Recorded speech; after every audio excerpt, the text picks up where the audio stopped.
it's Mrs. Thavincher, and I wanted to read a book to you today. I'm going to read Chrysanthemum by Kevin Hinckus. It's my favorite book to read. I just love it, and I love saying her name, Chrysanthemum.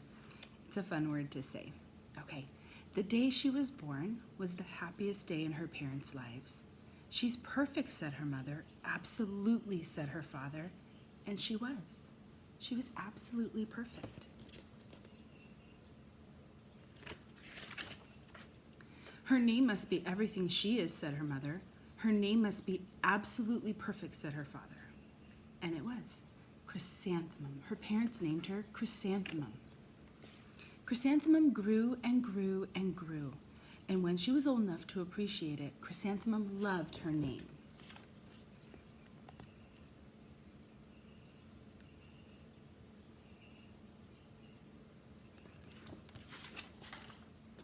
She loved the way it sounded when her mother woke her up. She loved the way it sounded when her father called her for dinner. And she loved the way it sounded when she whispered it to herself in the bathroom mirror. Chrysanthemum, chrysanthemum, chrysanthemum.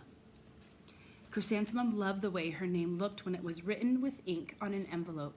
She loved the way it looked when it was written with icing on her birthday cake. And she loved the way it looked when she wrote it herself with her fat orange crayon.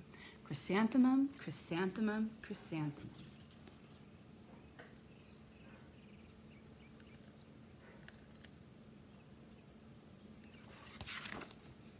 Chrysanthemum thought her name was absolutely perfect, and then she started school. On the first day, Chrysanthemum wore her sunniest dress and her brightest smile. She ran all the way. Hooray, said Chrysanthemum, school! But when Mrs. Chudd took roll call, everyone giggled upon hearing Chrysanthemum's name.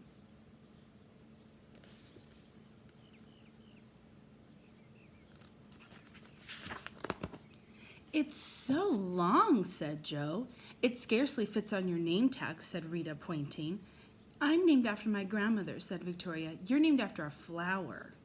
Chrysanthemum wilted. She did not think her name was absolutely perfect. She thought it was absolutely dreadful. The rest of the day was not much better. During nap time, Victoria raised her hand and informed Mrs. Chudd that Chrysanthemum's name was spelled with 13 letters. That's exactly half as many letters as there are in the entire alphabet, Victoria explained. Thank you for sharing that with us, Victoria, said Mrs. Chudd. Now put your head down.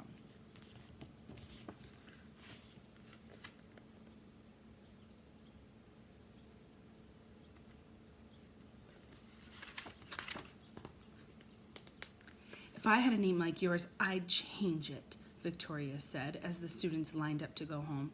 I wish I could, thought Chrysanthemum miserably. Welcome home, said her mother. Welcome home, said her father. School is no place for me, said Chrysanthemum. My name is too long. It scarcely fits on my name tag, and I'm named after a flower. Oh, pish, said her mother. Your name is beautiful and precious and priceless and fascinating and winsome, said her father. It's everything you are, said her mother. Absolutely perfect, said her father. This is Chrysanthemum, and this is Victoria.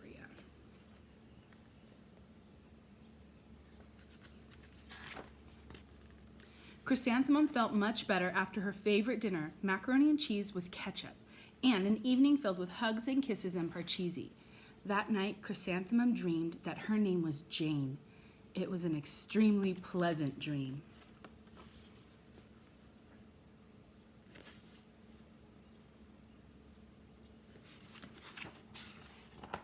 The next morning, Chrysanthemum wore her most comfortable jumper. She walked to school as slowly as she could. She dragged her feet in the dirt. Chrysanthemum, chrysanthemum, chrysanthemum, she wrote. She even looks like a flower, said Victoria as Chrysanthemum entered the playground. Let's pick her, said Rita, pointing. Let's smell her, said Joe. Chrysanthemum wilted. She did not think her name was absolutely perfect. She thought it was absolutely dreadful.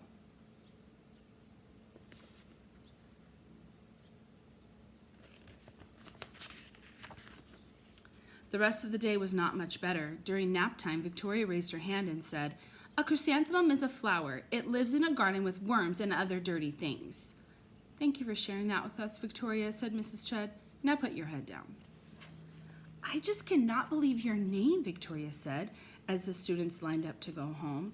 Neither can I, thought Chrysanthemum miserably.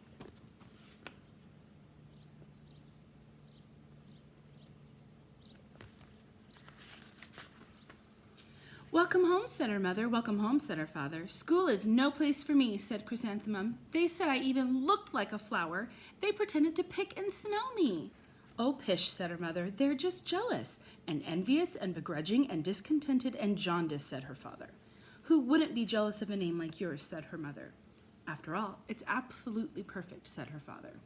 Chrysanthemum felt a trifle better after her favorite dessert, chocolate cake with buttercream frosting, and another evening filled with hugs and kisses and parcheesi.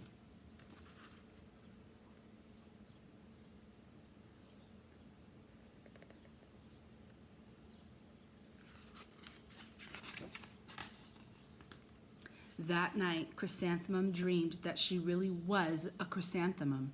She sprouted leaves and petals. Victoria picked her and plucked the leaves and petals one by one until there was nothing left but a scrawny stem. It was the worst nightmare of Chrysanthemum's life. Chrysanthemum wore her outfit with 7 pockets the next morning. She loaded the pockets with her most prized possessions and her good luck charms. Chrysanthemum took the longest route possible to school. She stopped and stared at each and every flower. Chrysanthemum, chrysanthemum, chrysanthemum, the flowers seemed to say.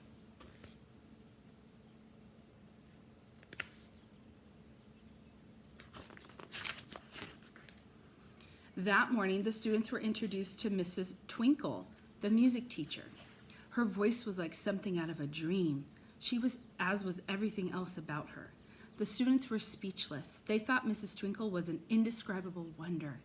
They went out of their way to make a nice impression. Mrs. Twinkle led the students in scales. She then assigned roles for the class musical. Victoria was chosen as the dainty fairy queen. Rita was chosen as the spiffy butterfly princess. Jo was chosen as the all-important pixie messenger. And Chrysanthemum was chosen as a daisy.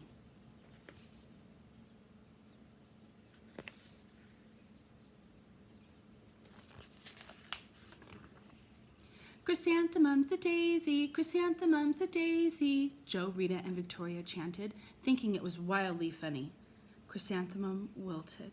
She did not think her name was absolutely perfect. She thought it was absolutely dreadful. What's so humorous? Asked Mrs. Twinkle. Chrysanthemum, was the answer. Her name is so long, said Jo. It scarcely fits on her name tag, said Rita, pointing. I'm named after my grandmother, said Victoria. She's named after a flower. These are the mean girls. There's poor Chrysanthemum. My name is long, said Mrs. Twinkle. It is, said Jo. My name would scarcely fit on a name tag, said Mrs. Twinkle. It would, said Rita, pointing. And, said Mrs. Twinkle, I'm named after a flower, too. You are, said Victoria. Yes, said Mrs. Twinkle. My name is Delphinium, Delphinium Twinkle. And if my baby is a girl, I'm considering Chrysanthemum as a name. I think it's absolutely perfect. Chrysanthemum could scarcely believe her ears.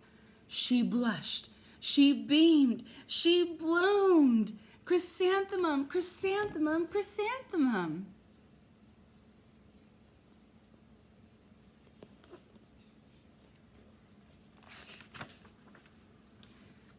Jo, Rita, and Victoria looked at Chrysanthemum longingly.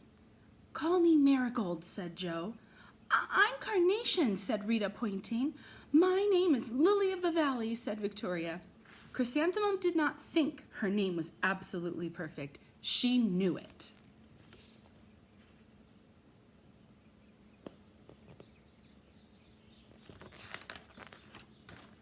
Epilogue.